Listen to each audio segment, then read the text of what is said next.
They call it progress when a tool needs 10 manuals to do what a rope in a brain can do in 10 seconds. Lisa Hartwell didn't say it out loud. She let the thought simmer while the Galactic Defense Academy's Tactical Studies classroom bathed itself in sterile light and self-importance. Instructor Vex, high 8 feet of posture and policy glided in front of the holographic array with 4 precise hands and a voice tuned to command attention. Around Lisa, cadets from a dozen polities clicked, pulsed, or hummed in ways that passed for focus. Plasma rifles floated in diagram, quantum disruptors spun like prayer wheels, and the entire room felt engineered to make anything older than last year's firmware look like heresy. Evolution of warfare. Vex began, and the display obligingly unspooled a museum of annihilation. Clubs to arrows, powder to missiles, lasers to latticed singularities, until the wall froze on a glimmering dome labeled Personal Energy Dispersion Field. The apex, he concluded, mandibles clicking with rhetorical finality. Lisa's gaze drifted past the showcase to the mundane. Chairback rails, window blind cords, the flexible spines of collapsible desks. In every room she'd ever entered, the planet she came from whispered the same mantra.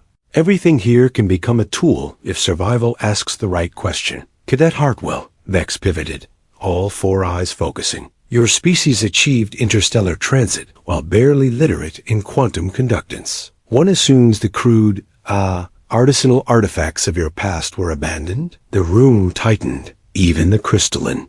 Voron instructor in the corner, Dr. Thorol, dimmed curiosity to a lower sheen. Lisa could have nodded and passed the test. She could have smiled and given them the human they preferred, adaptable when convenient, quaint when not. Instead, she let the silence stretch until someone had to cut it. With respect, sir, she said, humanity never abandons a working idea. We only hide it inside shinier ones. Half the class pulsed blue amusement. The other half sharpened into entertained skepticism. Demonstrate, Vex said, and the wall bled to a schedule block labeled practical. He toggled his belt. A transparent field hummed into being around him. Access to this room only. If your primitive devices so much as perturb my shield, I will revise the curriculum to include human adaptability. A ripple of chittered laughter. An open loop snapped into place in 2 words. If and perturb. Lisa stood. The camera in the ceiling, the one that sent sanitized excellence to Academy feeds, would love this. Good. Let them watch. She walked the room like a scavenger with manners. Fingers reading the tensile biography of materials. Aluminum legs, polymer chair backs,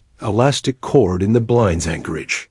A box of styluses tough enough to tease friction from glass. Surely, you're not going to throw furniture at the instructor, drawled Crexmore, scales blooming in entertained yellow. Lisa didn't answer. She had found the answer already and was only building the sentence. 2 desk legs for limbs, cord for a spine, a chair back as a grip, and all of it tensioned with a memory older than electricity. It's called a bow, she said finally, earning a hiss of historical recognition from the methane breather 2 rows up. Compound principles. Improvised form. She sighted along a stylus, felt the cord stored complaint, drew until the room stopped breathing, and released. The stylus struck Vex's field with a sound like an insult becoming a fact. Light spidered outward in a ring. The shield didn't fail, but it flinched, immeasurable, undeniable perturbation. Data spilled down Vex's wrist display. His mandibles clicked through astonishment into curiosity. An instructor's most dangerous transformation. Physics, Lisa said, lowering the bow. Leverage, elastic potential, and 10,000 years of throwing pointy things when the planet didn't care if we lived. The room laughed, not at her but with her, and the crystal professor brightened to fascinated white. Vex dimmed his field. Curriculum change requires committee review, he said at last, voice carefully neutral. Fortunately, the committee enjoys spectacle. Cadet Hartwell, you will present a live demonstration at the Founders Auditorium 3 cycles hence. You will be provided a standardized environment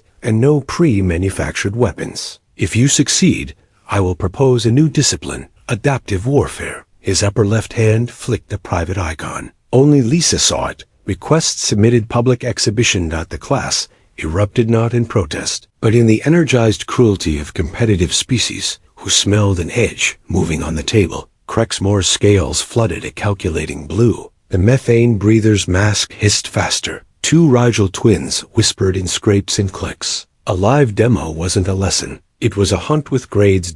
After dismissal, Dr. Thorell intercepted her with the awkward grace of a chandelier learning to walk. Cadet Hartwell, Evoron sang, tones interfering like friendly ghosts. You inverted the room. Where we store equipment, you stored potential. Where we saw policy, you saw physics. This, reframing, is characteristically human? It's characteristically alive, Lisa said. Humans just had longer practice admitting it. Be cautious, Thorell dimmed. There are factions who prefer a universe where everything important runs on their batteries. He glanced at the ceiling camera, then at the door where a badge scanner blinked azure. And batteries can be turned off. The corridor outside smelled of sterilant and ambition. Lisa's wrist tab vibrated. A file from an anonymous sender. She opened it expecting a prank and found a layout instead. Founder's Auditorium.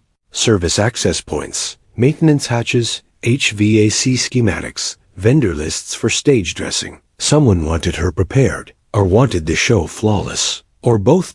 She took the long way back to quarters, past a glass wall that overlooked the Academy Plaza. Statues of founders watched cadets cross like equations solving for glory. On the far side, a group of upper years practiced with disruptor rifles in perfect silences. The rifles obediently erased targets. None of them taught what to do when obedience stopped being an option. In her room, she disassembled the bow, coiling the cord and laying each piece like an argument she would need to make again in a louder room. She cued a private feed and recorded working thesis for adaptive warfare. If it breaks, bend. If it bends, store. If it stores, release. All survival is conversion. The message pinned delivered to a single recipient. Granddad Archive. She didn't know who kept the old family node alive on a star network she could barely afford. She only knew that whenever she assembled something from nothing, an old man's laughter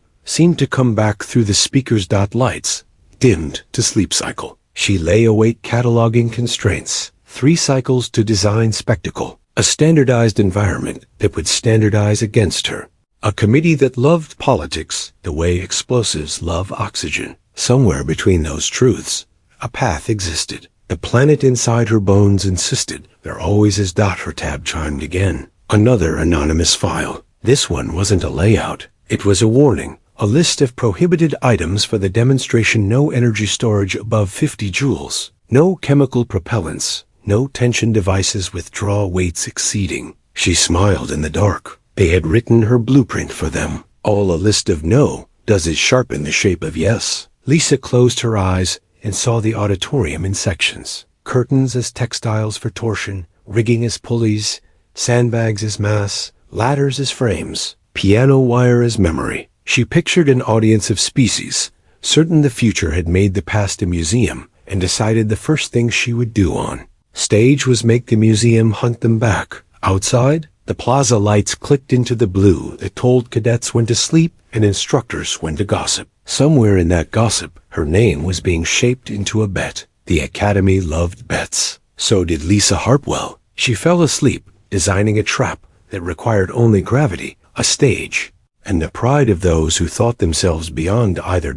If the Academy wanted spectacle, she would give them one, and she would win. Without borrowing a single watt, they could turn off. The Founders Auditorium seated 12,000 and was designed to make humility feel like trespass. From the catwalks high above, Lisa counted the rigging points, the orchestra lift, the fly lofts motor housings, and the counterweight systems that could move a ton with a fingertip if you knew the ratios and respected gravity like a favorite tyrant. Demo parameters, a voice said from the dark. Vex High stepped into light as if it owed him rent. No energy storage above 50 joules. No chemical propellants. No compressed gases. No projectile draw weight exceeding the Academy's safety threshold. His mandibles ticked. In other words, no fun. The subtle grin in 4 eyes said otherwise. Lisa handed him a signed acknowledgement without looking at it. Her attention was on the stagehands, lowering a scenic wall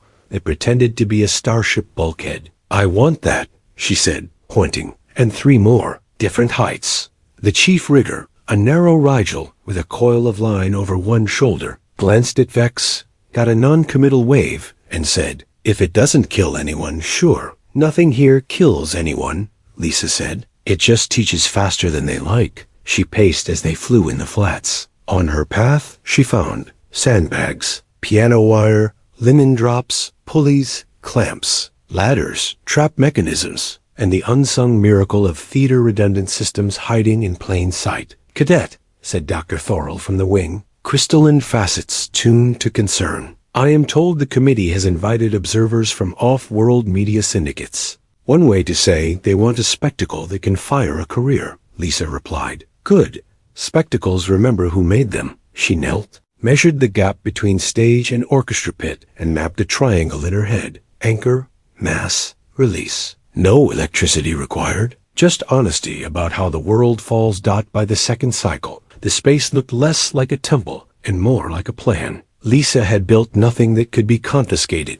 It only placed items where future her would need them before the crowd's blink finished closing. She carried a bundle of linen, a coil of wire, chalk, and a maintenance badge she hadn't requested, but found in her pocket that morning. Someone somewhere wanted the show to go on. "What you are building," Vex observed from an aisle, "resembles a trap. It resembles respect," Lisa said. "For mass, for tension, for what you can count on when the lights go out." "Lights will not go out," Vex said reflexively. Lisa glanced at the roof where the power buses ran like gilded arteries. "If I were trying to embarrass a species known for improvisation, I'd flip a breaker at the exact worst moment." Vex didn't answer. He didn't have to. Somewhere in the academy, a message would race to someone who loved control. Good. Let them plan their sabotage. The planet Lisa grew on had made a sport of worst moments. Rehearsal was a hum of moving parts and whispered warnings. Stagehands taught Lisa the house's language. Heads, when something fell, clear, when it moved,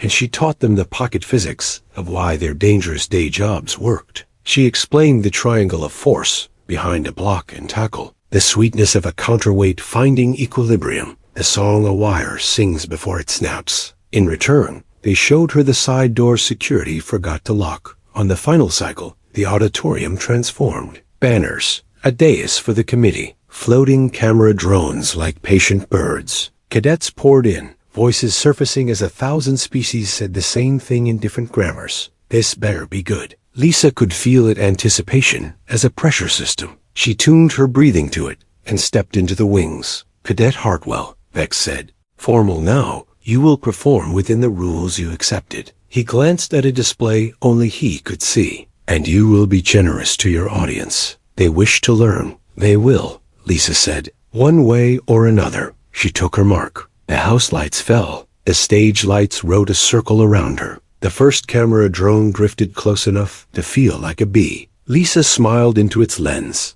and opened with a line designed to be quoted. "When the universe says no power, humans hear more leverage." She gestured up. Stagehands dropped the first flat. It fell on cue and stopped a breath above the stage, arrested by a simple system Lisa had rebuilt. A rope over a pulley to a sandbag, just heavy enough to balance the flat plus a fraction. "Counterweights," she said. A polite way of saying, "We cheat gravity by timing who falls when." Laughter, then silence as she stepped under the hovering wall and threaded piano wire through eyelets along its bottom edge. "We call this a harp," she said. "Not because it sings, because if you don't respect its tension, it cuts." She plucked a string. The wire hummed at a frequency the rigel could hear with their bones. The second flat descended, framed a corridor with the first, and locked. Lisa yanked a hidden line. A sandbag rose. Potential energy went into storage like a secret. "Nothing here breaks your rules," she said, loud enough for the committee. "Unless knowledge counts as a chemical." The audience warmed. She moved. The camera tracked. On cue, a door at stage left banged. Cadet Crexmore, volunteered by fate or Vex, stepped out in a mock patrol harness, grinning. His role was to represent doctrine. "Identify your device," he said. Theatrical. Lisa held up an empty palm. "Stagecraft." She flicked her wrist. A weighted tassel shot a line over a fly rail and dropped back into her hand. "And habit," She clipped the line to the sandbag, pulled, and felt the rig click into a new geometry in which three small forces conspired into one large invitation. The hovering flat now waited for anyone walking under it without asking permission. Gasps, a laugh, then a murmur of oh. She wasn't building weapons. She was building warnings. Warnings that turned arrogant movement into short lessons in humility. First principle of adaptive warfare, Lisa said. If you can't outpower the problem, make the problem borrow your balance. She walked Crexmore through, stopped him with a palm, an inch from the trip line that would have dropped a harmless wall in front of him. See? Not a trap. A lesson that doesn't care who takes it. A light on the tech board in back flickered red. Lisa saw it because she had trained herself to see what doesn't want attention. Somewhere, someone had just armed a breaker. She kept smiling and moved stage right to the orchestra rail. Second principle, she said, don't fight the floor. Recruit it. She hooked two sandbags to a lever she'd built from a ladder, a fulcrum block, and basic stubbornness. When she pushed down, an object on the far end, an innocuous prop crate, jumped 3 meters. The crowd cheered the unfairness of simple machines rediscovered. The breaker blew. The stage went dark. 1,000 voices found panic's first syllable. Lisa didn't flinch. Her demo existed where electricity did not. From the catwalks, glow paint marks she'd brushed on rigging points lit like constellations. From the wings, stagehands hauled by prearranged count. The two flats swung inward, locked into a new position, and the harp she'd strung earlier revealed itself as a corridor of shimmering wires reflecting the auditoriums. Emergency lumens. Lisa's voice carried without amplification because old theaters know how to hold sound. Third principle, she said into the hush. If they can turn it off, make sure you brought something they can't. She tapped one wire. It sang. Then she plucked a pattern. The frequencies beat together and formed a crude, beautiful image in the air, like a poor cousin of a hologram. A bow, a cord, an arrowhead. The crowd leaned forward, helpless against curiosity. Security scrambled along the back wall toward the breaker room. Lisa could have smiled. She didn't. Demonstration continues, she said, and pulled the final rope. With a whisper of physics, the sandbag-assisted lever released a cushioned drop of a third flat behind Crexmore, harmless, dramatic, and undeniable. The set itself had trapped doctrine inside a picture of its own confidence. Lesson complete, Lisa said. No batteries required. The audience erupted the sound of a species. Realizing a blind spot had teeth, the house lights surged back. The committee conferred in a small storm of robes. Vex watched Lisa with a look that meant 100 things at once. Dr. Thorell glowed a proud white. Above them all, one camera drone kept its lens on Lisa's hands, as if trying to decode how they had told gravity what to do. From the aisle, a figure in a silver sash stood a member of the External Oversight Bureau. Their voice carried like a verdict. Impressive theater, but theater is not war. We request a field trial. Lisa bowed half an inch. Good, she said. The field always has better props. Cliffhanger. The Oversight Bureau motioned to adjourn and reconvene off-campus on a decommissioned ore platform famous for one thing. Its power grid had been ripped out a decade ago. No lights, no lifts, no mercy. The crowd cheered louder than sense. Lisa felt the planet inside her bones nod. Finally, a room that spoke her language. The ore platform rose out of a black sea like a ruined crown. Decades after decommissioning, it still owned the horizon gantries like ribs, cranes frozen mid-reach, stairwells swallowed by wind. No power, no lifts, no mercy. Perfect. The External Oversight Bureau arrived in chrome and protocol. They ringed the landing deck with reflective vests and non-lethal crowd control gear, the kind that promised nothing and delivered paperwork. A flock of camera drones fanned out to drink angles. Cadets, faculty, and a dozen species of advisors filled the viewing tiers bolted to the old helipad. Someone had scrubbed a square of rust to expose the platform's stamped name. ARDEN 4, last serviced, never forgiven. Vex High stood with hands folded, like he'd personally negotiated gravity. Parameters remain, he said for the record. No stored energy above 50 joules. No chemical or compressed propellants. No draw weights beyond safety. Objective: demonstrate tactical viability of primitive methods in a contested environment. His mandibles ticked with amusement at the word contested. The Bureau's silver-sashed adjudicator nodded once. Punctuation mark in search of a sentence. Lisa Hartwell checked the inventory she wasn't allowed to bring. Nothing that buzzed, hummed, or could be blamed when it failed. She had a coil of rope scavenged from the platform's own safety lines, a length of abandoned conveyor belt, a tote of bolts and washers pulled from a dead motor housing, and the arrogance to believe the ocean would let this happen at all. The rest, as always, would be found between noticing and need. Scenario 1, the adjudicator announced. Voice carried to the stands through an acoustic horn older than some planets. Cadet Hartwell must cross from the landing deck to the refinery gantry, retrieve a beacon, and return within 8 minutes. A pursuing patrol of drones has been reprogrammed to simulate non-lethal interdiction. Begin. The drones lifted like ugly birds. Lisa ran not away, but into the grid of gratings and cross braces where flight lost its arrogance. She ducked. A drone's stinger net let its momentum carry it past and yanked a rope she'd looped around a pipe on her walk-through. The rope paid out to a pulley she'd made from 2 washers and a bolt. The last meter went tight across the drone's path and snagged both mid-turn. The crowd's cheer was surprise refined into approval. She didn't stop. The refinery gantry hung over open water, a walkway with opinions about heights. The beacon winked at the far end in bureaucratic orange. Between here and there, gaps in the grating large enough to end a career, handrails with more corrosion than metal, and wind that believed in education through repetition. Lisa clipped the rope to a grommet she'd hammered into the gantry upright, tied a loop hitch, and fed the line through a length of conveyor belt she'd cut into a sheath. A poor man's friction device. She leaned back, walked down the outside face of the gantry like a spider that had paid attention in physics, and let the wind try its best. Below, a drone freed itself and learned spite. It dove. Lisa twisted, let the rope slide to gain speed, then knocked off with a jerk that swung her under the walkway's lip. The drone ate steel. Sparks kissed the sea and went out like bad ideas. She finished the traverse, popped back onto the walkway, and grabbed the beacon with a hand that had never belonged to a power grid. On the return, the Bureau sprang the obvious. A set of malfunction tests lit the drone's nets to full brightness off book, if anyone cared to argue later. 3 nets in a weave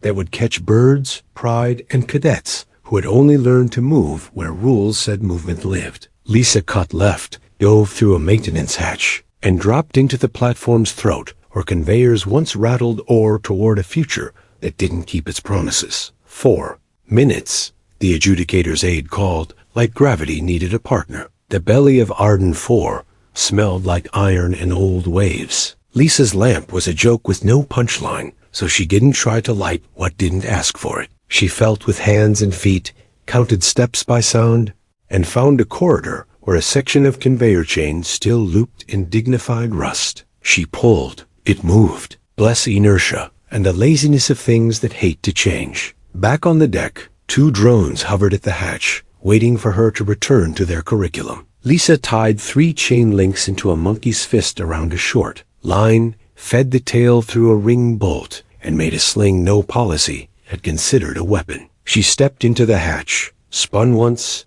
and released. The chain ball met the first drone's intake with a noise like regret. It coughed itself to the deck. The second dodged and hit the rope she'd strung across the opening earlier. The audience noise broke into laughter it hadn't meant to make. She cleared the deck with 30 seconds to spare and set the beacon on the adjudicator's plinth with the formality of a gavel. Next, she said, because breath and bravado share an ancestor. Scenario 2, the adjudicator said, without looking at the Bureau liaison, who wanted to say something else. 2 hostages simulation dummies secured in the compressor bay. Access routes blocked. Drones on full interdiction. Objective: extract without causing injury to hostages or observers. They didn't say no power this time. They didn't have to. The platform said it louder. Compressor Bay 3 was a cathedral to pressure, now retired to echo. The dummies were lashed to a pillar with optical cable that laughed at teeth. Above them, an old crane trolley sat on a rail with a sign that used to mean don't. Lisa climbed to the trolley, tested the bearings, and found them too honest. She scavenged grease from a pump, worked it into the races. And the trolley remembered a job. She built a harness from belt scraps and tie-downs, sending 2 loops down to the dummies. She needed them to rise together, not fight each other for elevation. "Mass wants to argue," she muttered. "Give it a moderator." On the floor, drones swarmed like righteous policy. Lisa kicked the trolley, ran with it, and jumped. The trolley rolled. The harness lifted. The dummies rose as if gravity had lost an argument on procedural grounds. A drone fired a stinger net. Lisa let it catch the trolley wheel. The wheel seized. The trolley swung. The dummies arced toward a catwalk where a line she'd laid earlier waited to become a handrail. She landed on the catwalk, locked the harness, and cut the optical cable with a bolt shear made of, ironically, bolts. The dummies slid to safety. The crowd learned a new sound, relief trying to high-five respect. "Final scenario," the adjudicator said when ARDEN 4 had finished pretending it wasn't proud. "Defensive stand. Cadet Hartwell must hold the control tower for 5 minutes against drone breach. No projectiles directed at observers." The drones aligned like a thesis. The wind changed key. The control tower stairs zigzagged up the platforms, spine with missing treads and creative opinions about safety. Lisa climbed fast and wrong on purpose, leaving things behind. Slip knots in innocuous places. A coil of line over a corner that looked decorative until it wasn't. Washers hung on threads to sing when air shifted wrong. At the tower door, she met a lock that believed in bureaucracy. She believed in torque. A spanner and a prayer to mechanical advantage opened the way. Inside, she went to work with the patience panic hates. She lifted a floor grate, anchored a line to a desk, bolted to the deck, ran the line through the grate, and tied it off with a hitch that would hold a truck. She moved to the window, found the sash counterweights intact, and reset them to argue with the door instead. Outside, the drones gathered like weather. Inside, the tower felt the way good traps always feel, quiet enough to hear your own certainty. Breach. The first drone hit the door. The counterweights slammed it shut. The second slipped through a window. The sash dropped. The drone met tempered glass in a way it would remember if it could remember. The third ascended through the floor hatch and met the line Lisa had tied to nothing until it was tied to everything. She yanked. The drone lost altitude. The line flipped a lever she'd wedged under the desk. The desk tipped and spilled a rain of bolts into the floor grate. The bolts jammed the hatch. Primitive didn't mean simple. It meant honest about cause and effect. Time, the adjudicator called. Not hiding admiration, because there wasn't enough of it to go around. The crowd didn't just cheer. It decided. In the stands, cadets who had never considered a rope dignified began, privately, to want one. Vex. High watched with the suspicion of a teacher who realizes a student has become a class. Then the platform answered with something no bureau had scheduled. Deep below, metal complained the way old gods do by moving. A tremor rolled up through ARDEN 4's legs and into the tower. Bolts ticked. Beams settled. Somewhere, something that had never forgiven, decommissioned, slipped its chain. The drones wobbled and steadied. The audience quieted with the speed of a cut. On the horizon, a storm built a wall and started walking. The adjudicator lifted a hand to pause proceedings. Lisa Hartwell, who had learned her courage from planets and grandfathers, said into the tower mic that wasn't on and didn't need to be. Good. Now it's a fair test. Cliffhanger. An emergency klaxon older than treaties woke in the platform's ribs. A rusted valve deep in the ballast system had failed open, and ARDEN 4 began to list. The field test had become an evacuation drill with no power, failing stability, and 12,000 spectators who would learn the difference between watching ingenuity and needing it fast. The first list was gentle a suggestion more than a command, just enough to make the viewing. Stands murmur, and the bureau reach for procedures that didn't fit the weather. The second list could steal into the sound. Bolts talked to each other down in the ballast tunnels, and ARDEN 4 remembered it had a center of gravity and opinions about where it should be. Orderly. Evacuation, the adjudicator declared, and the wind laughed at the word, orderly like it had heard better jokes from ropes. Vex High signaled stagehands turned stewards. Dr. Thorell dimmed and brightened like a lighthouse. Cadets lined the aisles and did what training always forgets to teach made strangers. Brave by going first, Lisa Hartwell took the stairs down the tower 4 at a time until the flight didn't exist. Then she slid the last section on the rail, because speed forgives aesthetic when math wants a favor. She hit the deck at a run, cut left into a maintenance corridor, and dropped into ARDEN 4's ribs where ballast valves lived like old grudges. The ballast control room was a metal lung with bad habits. Gauges trembled. A wheel valve shook itself toward ruin. A manual pump cried for a hand older than electricity. Lisa spun the wheel and felt it answer, then resist, and laugh in the language of stripped gears. Someone had jammed a shim where obedience should be.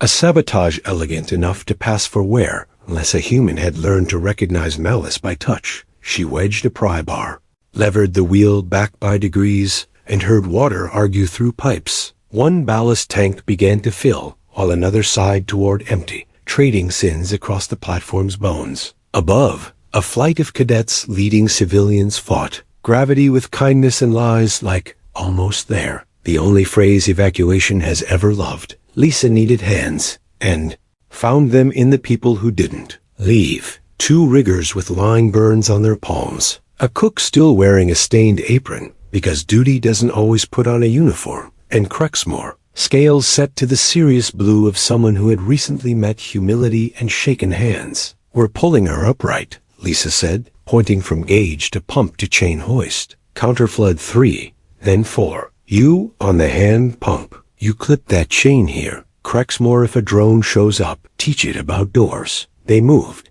The way strangers move when someone hands them a verb big enough to stand on. The counterflood began to take. And ARDEN 4's complaint softened to a grumble that suggested negotiation rather than verdict. The drones did show 3 of them, ragged from earlier lessons and newly righteous. Crexmore met the first with a ladder he had turned into a lever and introduced it to the floor with a sound like policy misfiled under gravity. Who sabotages ballast on a public test? The cook asked, between pump strokes that treated time like a debt. Someone who wants humans to fail in a way that transfers well to committee minutes, Lisa said, and the rigger cursed in a Rigel dialect that translated to very specific violence. The platform steadied a fraction enough to buy breath, and Lisa used it to crawl into the pipe chase where the shim had been wedged. It wasn't scrap. It was a purpose-built wedge laser etched with a serial code that had never seen a factory. Bureaucrats commit crime with documentation or not at all. She pocketed the proof and felt the platform shiver, not list, not sway, a different tremor from deeper,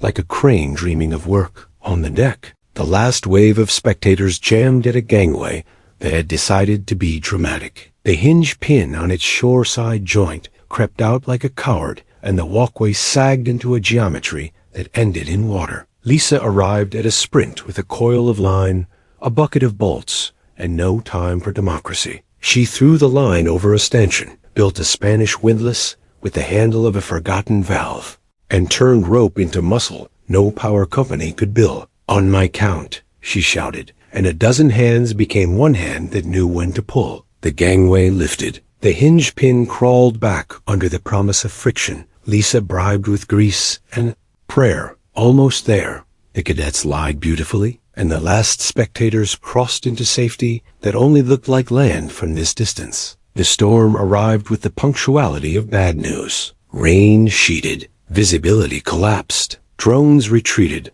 because water doesn't sign their paychecks. The adjudicator found Lisa by the emergency horn where sound still belonged to lungs. They were wet, furious, and calculating, a combination that writes memos and destinies. We will postpone, they began. No, Lisa said, not rude, just correct. Postponement was how sabotage won without a speech. She held up the laser-etched shim. This wasn't failure. It was a test with more authors. Vex High arrived with Dr. Thorell in tow, the instructor's mandibles clicking like an abacus, deciding if it liked its students' arithmetic. The Varang glowed a steady white, reserved for good hypotheses surviving weather. External oversight will want a chain of custody, Vex said, already logging the evidence with a gesture. He was a teacher first, but the academy had taught him politics whether he wanted the course or not. Good, Lisa said. While they form a subcommittee, we finish the demonstration. She pointed to the far crane, whose trolley had begun to creep without orders. Wind did that, and gravity co-signed. If it ran the rail to the end stop, it would hit with a force that liked to turn metal into lessons. Objectives have changed, the adjudicator said, but their voice lacked oxygen. Objectives always change when platforms do. The stands had cleared, but a rescue skiff still loading evacuees rode the lee side. And if the crane dropped its hook, physics would write the end in a tense nobody wanted. Lisa climbed the crane, tower with hands that remembered ladders and a brain that kept making lists. Loose trolley, wind from starboard, end stop misaligned, brake partially seized, manual override rusted shut. Every problem was a sentence with the same period. Leverage. She reached the trolley, kicked the brake free with a crowbar, wrapped in a rag soaked with that same blessed pump grease, and set a line from trolley to a stanchion, so the wind had to argue with rope and stanchion together. Argument favors coalitions. Below, Crexmore organized a human chain to steady the rescue skiff's lines. Cadets from 3 species that disliked each other in academic journals discovered hands don't read journals while they hold, and the skiff rose and fell in a rhythm that became a truce. The trolley slowed, then stopped, held by a triangle of force, so simple it looked like magic to anyone who had only worshipped batteries. Lisa descended, heart doing percussion it hadn't rehearsed, and met the adjudicator halfway up the ladder. Rain turned their silver sash into punctuation again. You made your point, they said grudgingly, because grudging is the form respect takes before it admits the name. We will reconvene at the academy privately. The sabotage will be investigated. The curriculum will be discussed. Discuss all you like,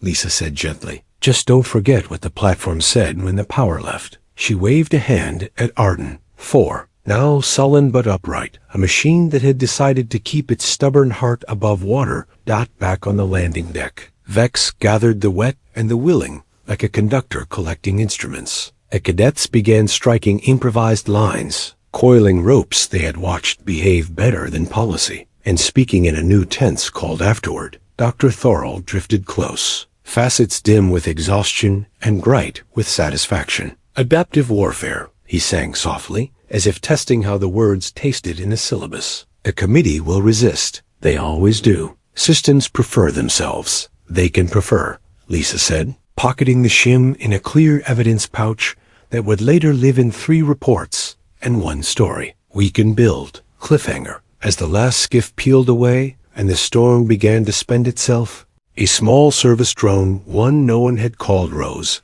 from beneath ARDEN 4's deck on a maintenance mast. It rotated toward Lisa, blinked an impossible council keylight, and projected a brief, encrypted message onto the wet steel. Your grandfather asked US to watch. The signature wasn't Academy or Bureau. It was older and very unofficial.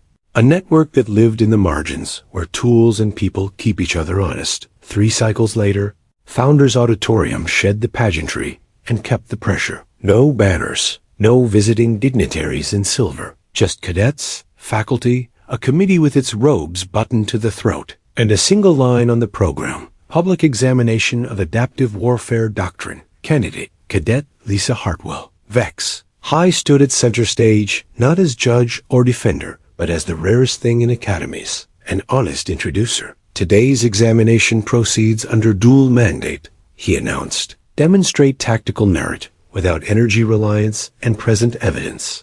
Regarding alleged interference during the field trial, his mandibles clicked once, precisely, like a metronome starting at the correct time. Lisa stepped into the light with nothing in her. Hands and everything useful within reach. Flats rigged, but not threatening. Ropes coiled, but not ominous. Sandbags resting like dogs that understood their names. The audience looked around and saw set dressing. She saw verbs waiting for their subjects. Start with a long question, said the committee chair, voice dry as policy. Prove that such methods are not theater. Gladly, Lisa said, and raised an empty palm to the fly rail. Stagehands now, students, dropped a flat, caught by counterweight. Lisa threaded 2 cords, tied a midshipman's hitch and a trucker's, and in 3 motions built a variable tension barricade that could open or shut with a pull. "This isn't about rope," she said. "It's about decisions that still work when the grid fails. About designing for bad days on purpose." The chair gestured.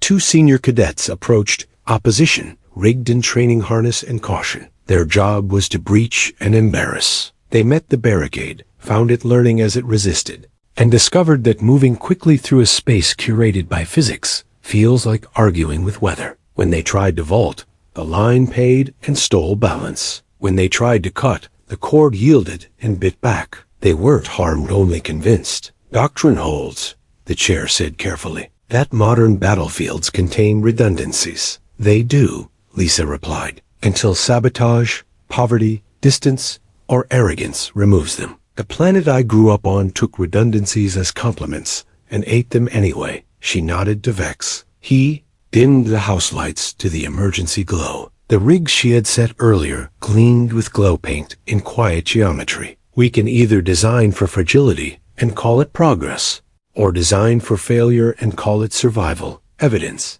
the chair said, and the theater changed temperature. Lisa produced the laser-etched shim in a sealed pouch and a chain of custody log with more signatures than a promotion. Dr. Thorell provided spectrographic analysis. The alloy wasn't in any Academy inventory. Vex projected a trace from a maintenance camera in ARDEN 4's ballast tunnel. A figure in bureau-issue boots and a silver sash, entering with a tool roll at an hour that exists for conspiracies. The Oversight Bureau liaison stood, face a study in bureaucratic injury. "An unfortunate rogue agent," they began.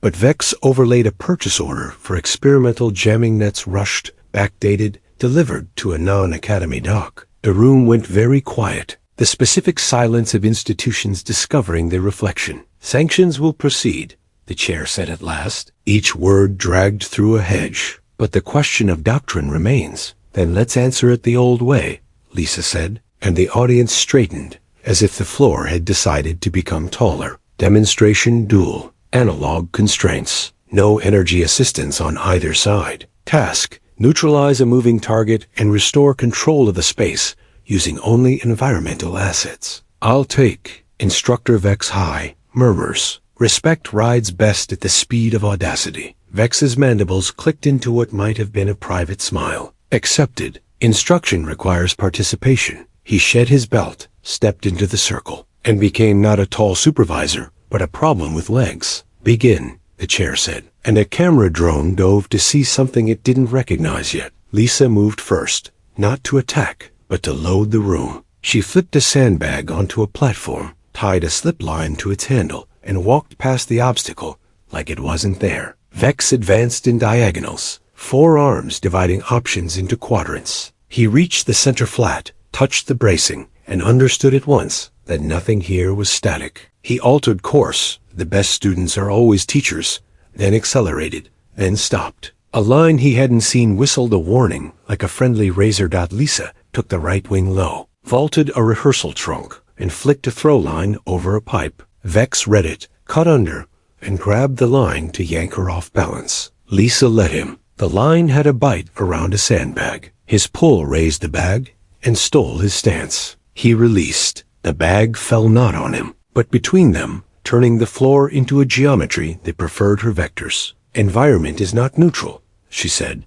"Circling. It has loyalties you write into it when you're paying attention." Vex fainted. Lisa retreated into the harp, a piano wire she'd strung days ago. He paused at its edge. "Unsafe," he noted. "Respected," she corrected, and plucked a string to make it sing. He sidestepped, guessed the safe corridor, and was correct, because good guesses are just fast math. He came within 2 arm lengths. She had promised no projectiles, so she offered him the kind of physics that keeps promises. She hooked his forward wrist with a loop knot, stepped through, and turned her body into a pulley. Vex rolled with it, not resisting, guiding the force into the floor so Bones didn't have to. He freed himself with a twist that would have broken a less honest joint and countered 1 hand high, 1 low, 2 distracting, 1 telling the truth. Lisa went down knee low into the slipstream.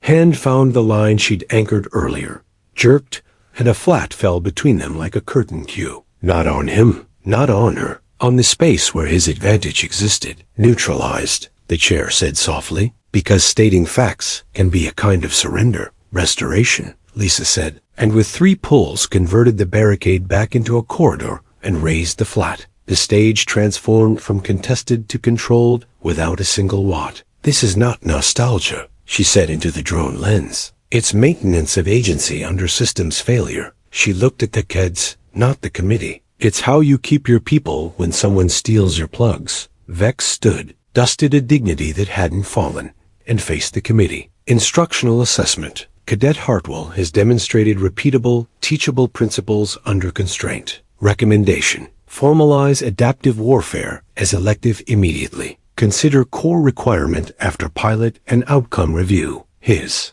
mandibles clicked once in punctuation, but only very good decisions. The chair conferred with a semicircle of colleagues, who had finally noticed gravity. Elective approved, they said at last, because history always starts as optional. Pilot to begin next cycle under joint stewardship of Instructor Vex High and consultant, Dr. Thorell. Materials to be developed by Cadet Hartwell under supervision. A beat. The Oversight Bureau will withdraw pending internal review. The Silver Sash's absence spoke. Better than their presence ever had. The room released a breath and replaced it with sound. Cadets cheered. Riggers slapped palms. The cook from ARDEN 4, invited by somebody sensible, whooped like a prayer that had just gotten a job. Crexmore approached, scales a quiet, respectful blue. Teach me the knot that made the sandbag, tell him the truth, he said. And Lisa showed him, because teaching is the only wealth that multiplies on contact. Later, in the shadow of the fly rail, Dr. Thorell hummed a note that translated to "You did not do this alone." Lisa opened her evidence pouch and slid out a second object. A coin of anodized metal, etched with the sigil of a network that did not publish a syllabus. The same sigil the service drone had flashed before the storm. On the rim, an inscription that had belonged to her grandfather's voice. If it breaks, bend. If it bends, store. If it stores, release. Vex watched the coin, read neither fear nor claim into it, and inclined his head. Some institutions are built where light is good, he said. Others where shadows teach faster. We will use both. Lisa closed her hand. As long as the knots hold. They did, that night. The first session of adaptive warfare filled in 6 minutes with cadets from species, who had not agreed on anything that quickly in a century. Lisa wrote on the board 3 words that looked like a motto and behaved like a promise. Leverage, balance, timing. The door stayed open as if more were coming. Epilogue beat for the series. In the quiet after cleanup, the service drone returned and landed on the apron like a bird that trusted the hand it chose. It projected a map, not to another platform or a stage, but to a rural planet Lisa had never visited, where rivers were still better engineers than most committees. A note blinked in the corner. Invitation to field seminar, unplugged. She smiled the way people do when a future shrugs and lets them in.